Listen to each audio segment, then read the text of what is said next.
కాబట్టి ఈరోజు తెలంగాణ ప్రజలకు మేము ఒకటే మాట ఇవ్వదలుచుకున్నాం.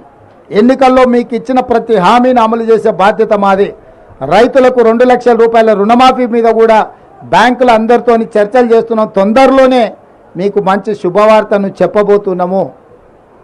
ఏ హామీని కూడా మేము వదలదలుచుకోలేదు.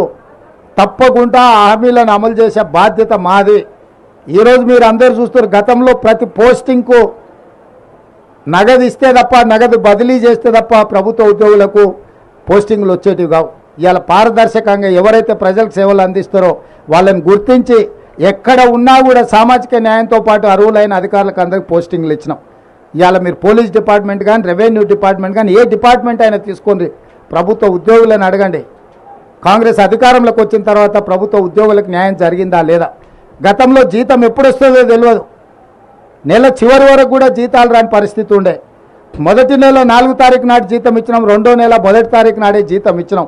వాళ్ళే ఆశ్చర్యపోతున్నారు, మా జీతం 1వ తారీఖు నాడు మా ఖాతాలో పడ్డదంటే ప్రభుత్వ ఉద్యోగులు.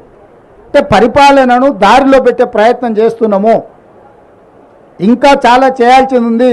రాత్రి పగళ్ళు మేము కష్టపడుతున్నాము. మీరు చూడండి, ఇన్ని రోజుల్లో ఏ ఒక్క రోజైనా, ఒక్క గంట అయినా నేను కానీ మా మంత్రులు కానీ ఎక్కడైనా సెలవు తీసుకున్నామా? ప్రతిరోజు ప్రతి నిమిషము పరిపాలనను దారిలో పెట్టి పేదలకు మేలు జరిగే విధంగా పేదలకు అందుబాటులో ఉండే పరిపాలన అందిస్తున్నాము. ఏ రోజు కూడా మేము ప్రజలకు అందుబాటులో లేము అనేదే లేదు. సచివాలయం ప్రజలది అని చెప్పి సచివులను కలుసుకోవడానికి ప్రజలు ఎవరైనా రావచ్చు అని స్పష్టంగా ఈరోజు అవకాశం కల్పించినాం. సచివాలయం ఎట్లుందో మేము వచ్చేవరకు మీడియా మిత్రులు లోపలికి రాలే, గేట్ బయటలుండి చూసుడే తప్ప లోపలికి రాలే. ఇవాళ స్వేచ్ఛగా మమ్మల్ని కూడా పోనీలా. సీతక్క పోతే పట్టుక పోలీసులు పట్టుకపోయారు, నేను పోతే పోలీసులు పట్టుకపోయారు. మా సంగతి కాదు, పోనీ మిమ్మల్ని ఇచ్చినట్టే మీకు కూడా అవకాశం రాలే. కానీ ఇవాళ అన్ని చేంబర్లు మీరు తిరిగే పరిస్థితి వచ్చింది.